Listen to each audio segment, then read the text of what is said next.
To increase your iman, read the miracle, recite the Qur'an, recite it every day and do read it loud.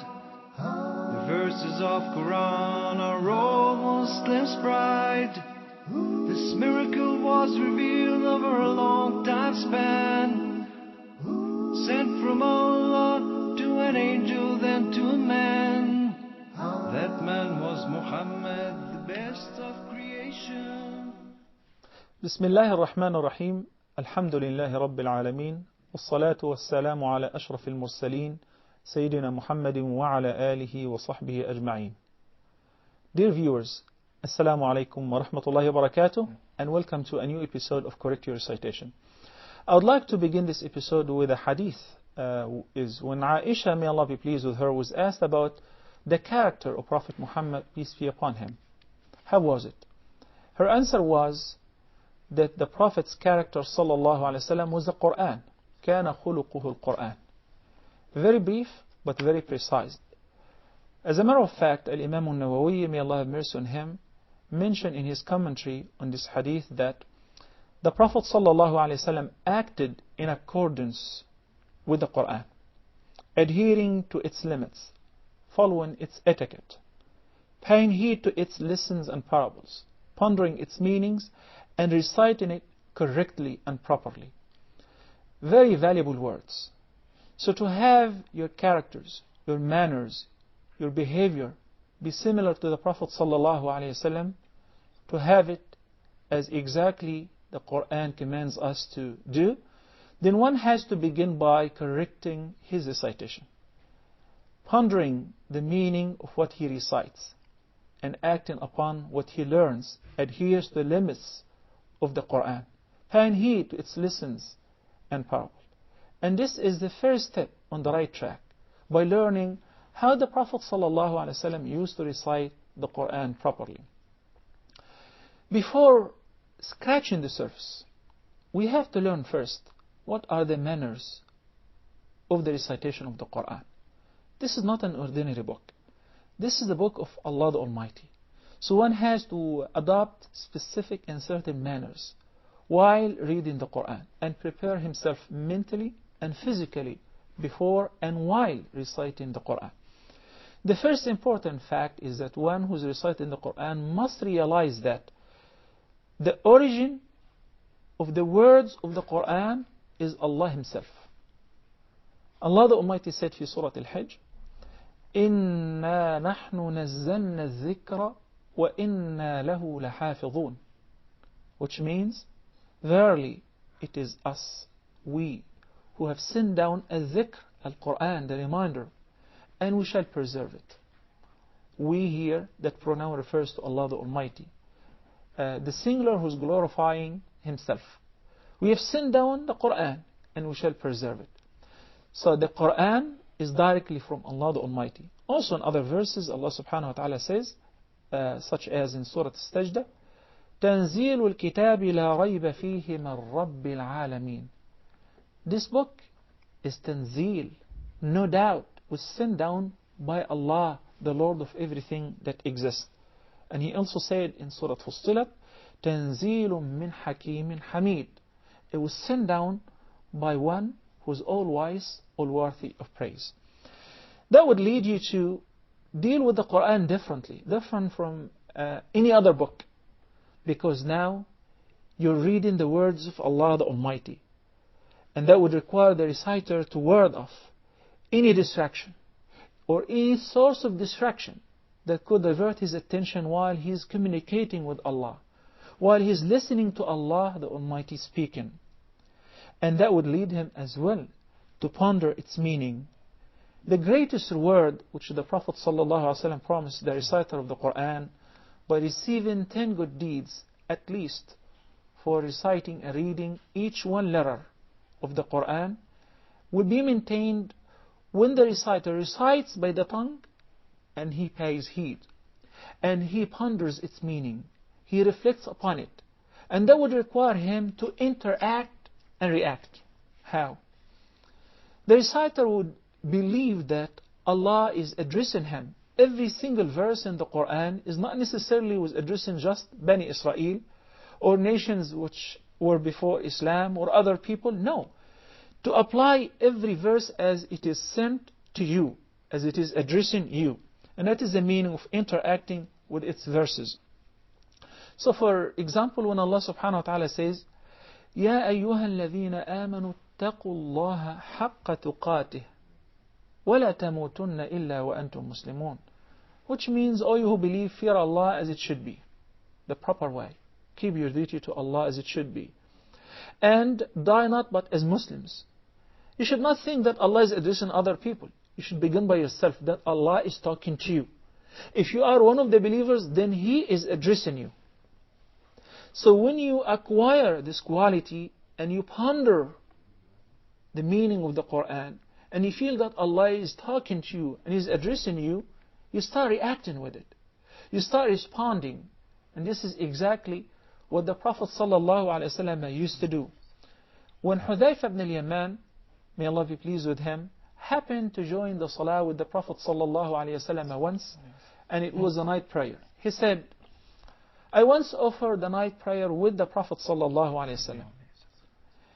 And the Prophet ﷺ started reading in the first rak'ah after Surah Al-Fatiha. He started with Surah Al-Baqarah. So Hudayfa said, I'm sure once he finishes 100 verse, he's going to make ruku'. But the Prophet ﷺ proceeded on. So Hudayfa ibn al-Yaman said, okay, that means he's going to finish Surah Al-Baqarah, then he's going to make ruku'. Yet the Prophet ﷺ did not do so. Instead, he proceeded on. And he started after Surah Al-Baqarah with Surah Al-Nisa. He said, okay, he will finish Surah Al-Nisa, then make ruku'. But instead he proceeded on. And he started with Surah Al-Imran until he finished the whole surah as well. So in one rak'ah he recited Al-Baqarah, Al-Nisa, then Surah Al-Imran. The catch in this hadith is what Hudayfa ibn al-Yaman witnessed and narrated to us. How was the recitation of the Prophet ﷺ? He said, and this is a sound collection collected by Imam Muslim in his Sahih, he said, كَانَ يَقْرَأُ مُتَرَسِّلًا, that he used to recite slowly. He was not in a hurry. He would take his time while reciting with a beautiful rhythm. إِذَا مَرَّ بِآيَةٍ فِيهَا تَسْبِيحٌ سَبَّحَ. Whenever he recites an ayah which the verse mentions tasbih, he would pause, then glorify Allah subhanahu wa ta'ala. Tasbih is to glorify Allah. Similar to if Allah subhanahu wa ta'ala says in the beginning of Surah Al-A'la, سَبِّحِ اسْمَ رَبِّكَ الْأَعْلَى. This is a command, which means glorify the name of your Lord, the Most High. So the Prophet ﷺ would pause and say, Subhana Rabbi al-A'la. And if he passes by a verse, he recites the verse which mentions supplication, then the Prophet ﷺ would supplicate Allah subhanahu wa ta'ala and invoke him. And if he recites a verse which mentions seek a refuge with Allah the Almighty or ta'awud, then accordingly the Prophet ﷺ would pause and seek refuge with Allah the Almighty. Meaning he would take his time. He would recite slowly with a beautiful rhythm. He's not in a hurry. And every time there is a command, there is a recommendation in the Qur'an, he would interact with it. He would feel that Allah is talking to him. Yes. And his role is to answer back. And this is of course in Salatul Nafl, because Hudayfa ibn al-Yaman mentioned that it was the night prayer. So basically it was Salatul Tahajjud. This is the most proper way of reciting the Qur'an. You recite it properly. You stop by the top of every ayah, slowly, and you ponder its meaning, then you interact with its verses. As there is a dialogue between you and Allah the Almighty. Basically, all of that would be accomplished once you realize and recognize that the words in the book which you're reading is completely and totally from Allah the Almighty. But is reciting the Quran requires tahara? Well, the previous etiquette and manners actually were related to the internal, of pondering, reflecting, and interacting. But there are other external etiquette or adab which are required before reciting the Qur'an and to be maintained during the recitation of the Qur'an. Number one, the recitation of the Qur'an is different than touching the Qur'an and holding the Qur'an. So if one is reciting by the heart, then the tahara is not required. There is a difference between required and recommended. Of course, the tahara or maintaining one's wudu is recommended throughout all the acts of worship, even simply making dhikr, praising Allah the Almighty. It's recommended to maintain the state of tahara. But in the case of reciting by the heart, it is not a condition to have wudu. But if you happen to hold the Qur'an and flip its pages as we're doing right now, then in this case, at-tahara is a must from both the major and the minor impurity. So one has to have wudu.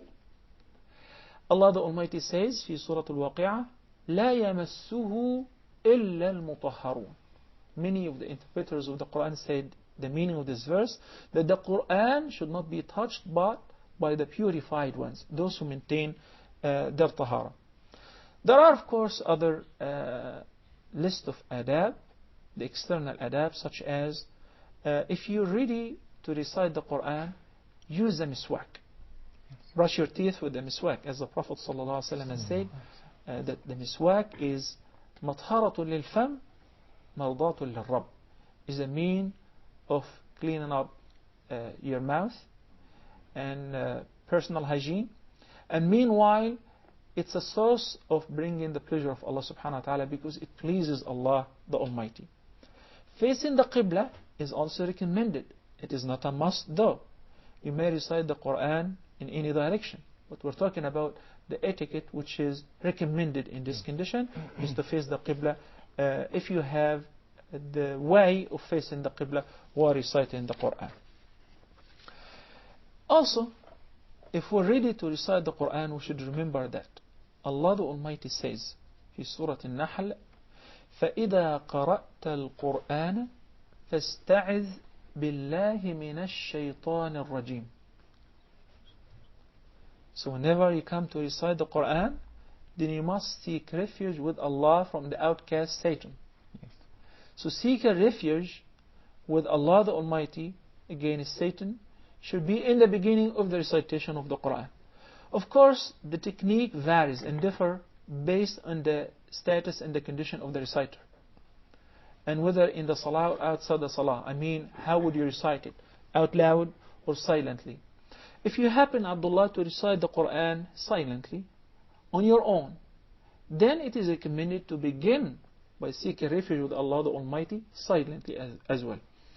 Al-isti'adha has different forms. You may say simply أعوذ بالله من الشيطان الرجيم, and you may say أعوذ بالله السميع العليم من الشيطان الرجيم. If you happen to recite in a gathering like ours, and each one of us is taking turns, so the very first one would recite it out loud, the word of a shaitan and his whispers. Then every person, upon taking turns to recite the Qur'an, he would recite al-isti'adha as well and say أعوذ بالله من الشيطان الرجيم, but silently. So the very first person would recite it out loud, but whoever takes a turn afterward would recite it silently. Also, if you are in the Salah, you begin your Salah, and even before reciting al-Basmalah and Surah al-Fatiha, by seeking refuge with Allah the Almighty, by saying أعوذ بالله من الشيطان الرجيم or أعوذ بالله السميع العليم من الشيطان الرجيم من همزه ونفخه ونفثه. In the Salah, you recite al-isti'adha silently, always. Somebody might ask, do I have to recite al-isti'adha before every single recitation? I mean every single rak'ah? No. In the case of a Salah, al-isti'adha will be done only once, in the beginning, in the very beginning of the Salah. Then each rak'ah afterward, you begin it regularly with al-Basmalah, and you don't have to say al-isti'adha once again. If we are reciting in a halqa, we said that the sheikh, if he's reciting out loud, then he should recite al-isti'adha out loud as well. There are certain things we need to address concerning al-isti'adha, such as When do I have to repeat my recitation of al-isti'adha?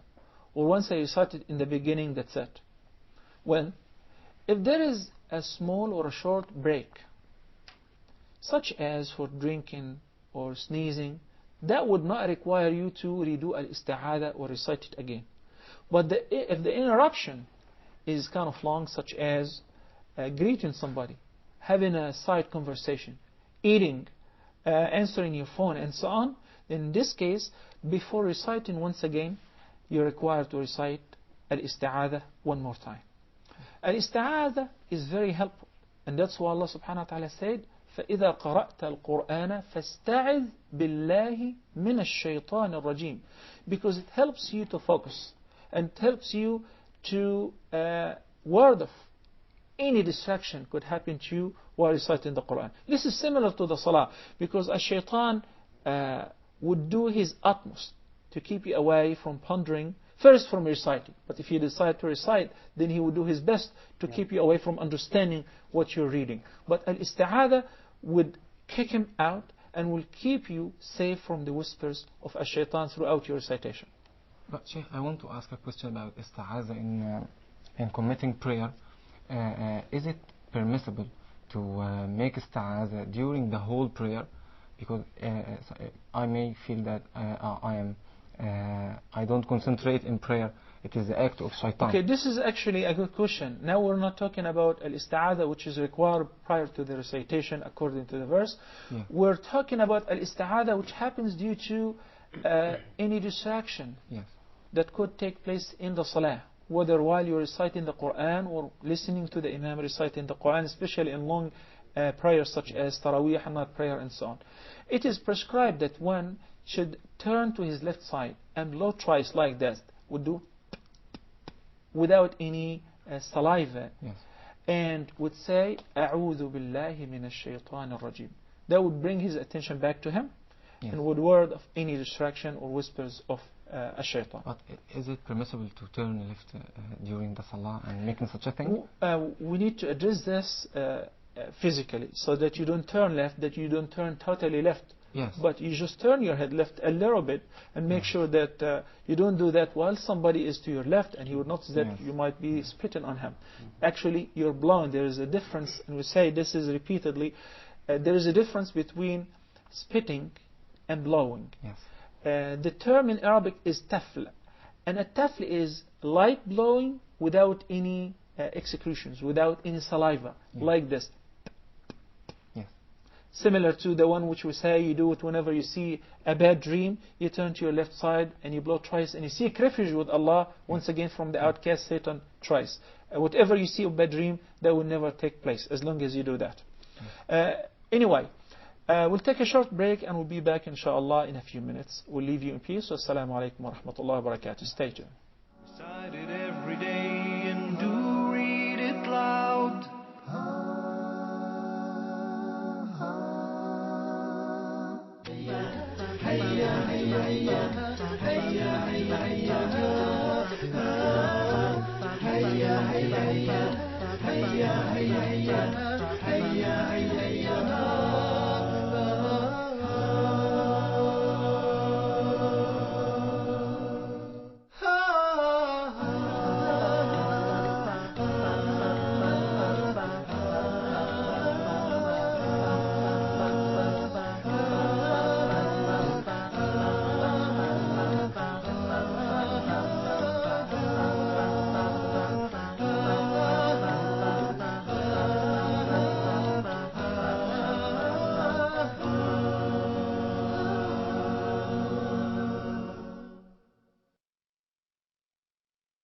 Recite it every day and do read it loud.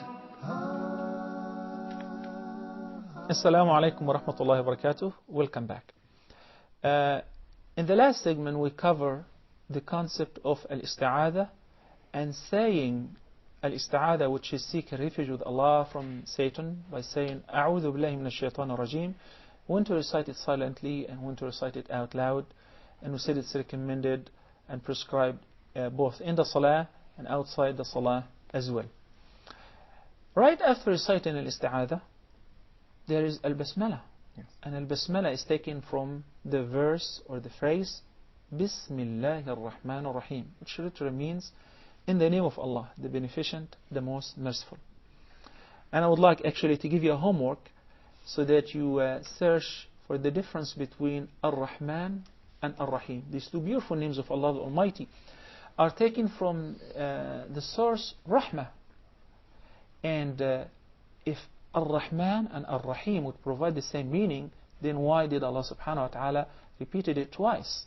Rather, I think there is a difference, and there is indeed a difference between the two beautiful names of Allah and Ar-Rahman and Ar-Rahim. I would like to search for the difference between these two names.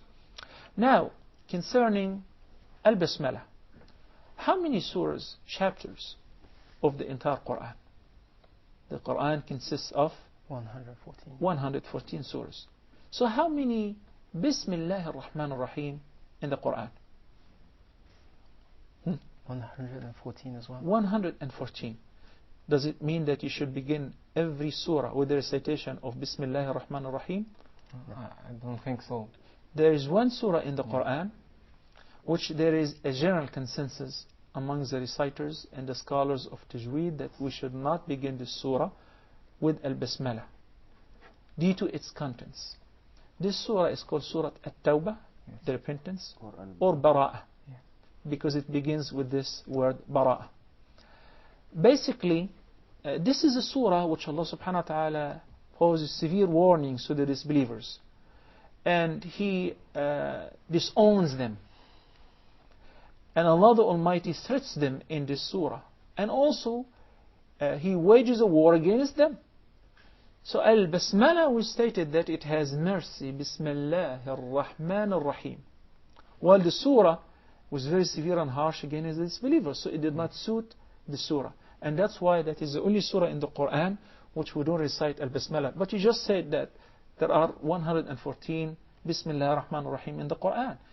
Why? There is one surah which does not begin with Bismillah ar-Rahman ar-Rahim. So where is the last one? Surah Al-Naml. Surah Al-Naml, and this is not in the beginning. In the beginning there is already one Basmala, but rather it is in the dialogue which was gone on between the queen of Saba and her people, when she said that she have received the book from Prophet Solomon, and the book begins with إنه من سليمان وإنه بسم الله الرحمن الرحيم. So that was not only in the beginning, but also there is in the middle of the surah Bismillah ar-Rahman ar-Rahim. Bismillah ar-Rahman ar-Rahim, as the reciters of the Quran said, is a verse definitely of Surah Al-Fatiha. And that's why in every single rak'ah in the Salah, one who is reciting Surah Al-Fatiha must recite Al-Basmala as well. Loudly, Sheikh? So that's why if you open the Quran please to Surah Al-Fatiha, and you will notice one thing that maybe you haven't seen before, you haven't paid attention to before. Look at Surah Al-Fatiha. After Bismillah ar-Rahman ar-Rahim, there is a number which says number 1. So it's counted as one of the verses of Surah Al-Fatiha. How many verses of Surah Al-Fatiha? 7. But now if we look to the next page, you will find Bismillah ar-Rahman ar-Rahim is not followed by a number, because the scholar said Bismillah ar-Rahman ar-Rahim is a verse of only Surah Al-Fatiha. But the rest of the chapters of the Quran, Bismillah ar-Rahman ar-Rahim comes as a mean of separation and declaration that this is the beginning of the surah and the previous surah has ended up already. So if you're reciting the entire Quran, if you begin by Al-Fatiha, then you finish it. Before beginning Surah Al-Baqarah, you should recite Bismillah ar-Rahman ar-Rahim. But if you finish Surah Al-Anfal, then there is no recitation of Bismillah ar-Rahman ar-Rahim before the following surah, because it is Surah Bara'. Yes. Great. Now, go ahead. So what is the ruling if I do not read Bismillah ar-Rahman ar-Rahim when I start Surah Al-Baqarah or any other surah? This is a very proper question, and the recitation or the saying of Al-Basmala is recommended in the beginning of every surah except Surah Bara'. Recommended and prescribed, and this is the opinion of the vast majority of the scholars, particularly the reciters of the Qur'an. The question is, what about if I recite from the middle of the surah, not from the beginning? Any surah, any surah, including Surah Bara'ah. Well, generally speaking, if you recite from the middle of the surah, from any part way throughout the surah, and not its beginning, the vast majority of the scholars said it's still prescribed and it is okay to begin by Bismillah ar-Rahman ar-Rahim. If it is in the middle of the surah. Anywhere, Yes. not just in the beginning of the surah. Yes. It's a declaration of the beginning of your recitation and seeking the blessings of Al-Basmalah. As a matter of fact, Imam al-Shafi'i, may Allah have mercy on him, said it is recommended. Other Imams said it is okay. There is no problem if you recite it or if you don't. But Imam al-Shafi'i said, even if you recite part-wise through the surah, not only from the beginning, he said it's highly recommended to begin your recitation by Al-Basmalah by saying Bismillah ar-Rahman ar-Rahim. As far as Surah Bara'ah or Surah At-Tawbah, the surah which is the only surah that does not begin with Bismillah ar-Rahman ar-Rahim, the scholars differed whether it is permissible to recite Bismillah ar-Rahman ar-Rahim if you recite part way through the surah, or it's not permissible. There are two opinions with that regard, but the valid opinion and the one which is considered most, that since we're not allowed to recite Al-Basmalah in the beginning of Surah Al-Bara'ah, similarly if you recite any part way throughout the surah, you're not allowed as well to recite it. But as a matter of fact, I like to mention to you that there are two opinions with that regard. Concerning reciting several surahs in order, and how would you recite Al-Basmalah in between? We said Al-Basmalah is a verse of the very first surah, which is Surah Al-Fatiha, the opening of the book. But it is not a verse of any other surah. Yes. It's just a declaration of the end of the surah, the current surah which you're reciting, and the beginning of the new surah. So if you're reciting two surahs and you're joining them together, how would you recite Al-Basmalah? Number one is by joining all together. All of what? The surah which you just finished, the last verse of this surah, and Bismillah ar-Rahman ar-Rahim, and the first verse The second surah. of the following surah. Yes. Give you an example. He said in Surah Al-Ikhlas, وَلَمْ يَكُنْ لَهُ كُفُوًا أَحَدٌ. This is the last verse of Surah Al-Ikhlas. And the first verse of the following surah, Surah Al-Falaq, is قُلْ أَعُوذُ بِرَبِّ الْفَلَقِ. So joining all of them together, the last surah, the last verse of the previous surah, Al-Basmalah, and the first verse of the following surah will be as follows.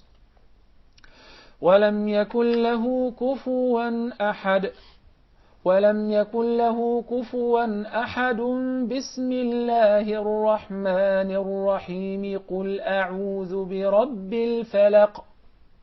He joined the last verse of the previous surah to the Basmalah, to the first verse of the following surah. Yes. This is one approved way of reciting Al-Basmalah. There is another way, which is separating all of them. So you say, وَلَمْ يَكُنْ لَهُ كُفُوًا أَحَدٌ. Then reciting, بِسْمِ اللَّهِ الرَّحْمَنِ الرَّحِيمِ. Pause. Then, قُلْ أَعُوذُ بِرَبِّ الْفَلَقِ. Separating three of them from each other. The end of the previous surah, Al-Basmalah, and the first verse of the new surah. The third approved way is by, of course, separating the previous surah, then joining Al-Basmalah to the new surah. Yes. And this is very normal. To say, وَلَمْ يَكُنْ لَهُ كُفُوًا أَحَدٌ. Then joining Al-Basmalah to the first verse of the new surah by saying, بسم الله الرحمن الرحيم قل أعوذ برب الفلق. That too is approved. The only way which is not approved is joining Al-Basmalah to the last verse of the previous surah and leaving the new surah without Basmalah. Yes. Because Al-Basmalah was prescribed to begin the surah with, not to seal the surah with. So you cannot say وَلَمْ يَكُنْ لَهُ كُفُوًا أَحَدٌ بِسْمِ اللَّهِ الرَّحْمَنِ الرَّحِيمِ and you stop. If you stop, that's a mistake. Yes. If you would like, you can connect all of them similar to the first way, which you said it's approved. Now after finishing al-isti'adha and al-basmala, we're about to begin the serious business, which is our subject, at-tajweed, learning tajweed. And why do we learn tajweed? Yes. And I think last time we defined the literal meaning of the word tajweed. If any of you would remember, what is the word tajweed means in Arabic? Make it as better as you could. Tajweed means tahseen, Yes. or betterment, improving any action. And particularly here we're talking about the recitation and the pronunciation. Improving your recitation until it becomes perfect. That is tajweed. That is tahseen. And we're commanded in the Qur'an, as Allah subhanahu wa ta'ala said, وَرَتِّلِ الْقُرْآنَ تَرْتِيلًا, to recite the Qur'an with a beautiful, melodious voice, including observing the ahkam, the rules and regulations in the recitation. Its applied meaning, which is defined by the scholars of tajweed, they said, التجويد means in Arabic إخراج كل حرف من مخرجه وإعطاؤه حقه ومستحقه من الصفات. What does it mean? It means pronouncing every letter from its articulation point and giving the letter its rights and its due characteristics. So there are two terms here, حق ومستحق. The haqq refers to the rights, and al-mustahaq refers to the due characteristics. As a matter of fact, in order to understand the difference between them, we have to understand that there are for each letter, we said in the last episode that we're going to deal with each letter separately, Yes. as a whole kingdom by itself. Each letter has its own very diagnostic characteristics, which will define this letter. Some of these characteristics are permanent. No matter what happened to the letter, it's always having these letters, these characteristics. And some of these characteristics change due to the order of the letter in the words. So if the characteristic is permanent, that's called haqqul harf. But first let me give you an example of this permanent characteristic, such as al-qalqala for the qaf. Yes. Or for the ta, the ba, the jim and the dal, Yes. which are gathered in the phrase qutub jad. Yes. Of course, inshallah, we're going to deal with all of that in details, but this is just a brief introduction. Such as al-iqbaq, al-infitah, al-istifal, al-isti'la, or al-hams, etc. The rest of these characteristics. But mustahaqqul harf, its due characteristics, which are not permanent. They change, they're temporary. They change due to the order of the letter in the word. Such as al-idgham, al-tafkhim, al-tarqiq. We do idgham if this letter is followed by this letter. Yes. You know, but if it is followed by another letter, perhaps the ruling will change. Yeah. And sometimes, I'll give you one example concerning applying the two opposite characteristics to one letter. Pronouncing the letter very deep or very light, soft or heavy, such as ar-ra. We say Bismillahir Rahmanir Rahim. Tafkhim. The ra is mufakhama. Yeah. But when we come to say قل أعوذ برب را مفخمة برب الناس ملك برب الفلق من شر ما خلق. I say من شر. What happened to the ra? Yes. It's now مرققة, very delicate, very soft, versus raw. It has become re. That is due to the order of the letter, the vowel which accompanies the letter that precedes or follows the letter, and so on. All of that we'll deal with it in details, inshallah, in the next episodes. I think we ran out of time. This is all the time we have today for this episode, and hopefully, inshallah, we'll continue next time very soon. أقول قولي هذا وأستغفر الله لي ولكم سبحانك اللهم وبحمدك نشهد أن لا إله إلا أنت نستغفرك ونتوب إليك وصلى الله على سيدنا محمد وعلى آله وصحبه وسلم والسلام عليكم ورحمة الله وبركاته. Brothers and sisters, to increase your iman, read the miracle, recite the Qur'an. Recite it every day and do read it loud. The verses of Qur'an are all Muslims' pride. This miracle was revealed over a long time span, sent from Allah to an angel, then to a man. That man was Muhammad, the best of creation. We were chosen to be part of his nation. He gave us a message, and that was Islam. So read this miracle, recite the Qur'an.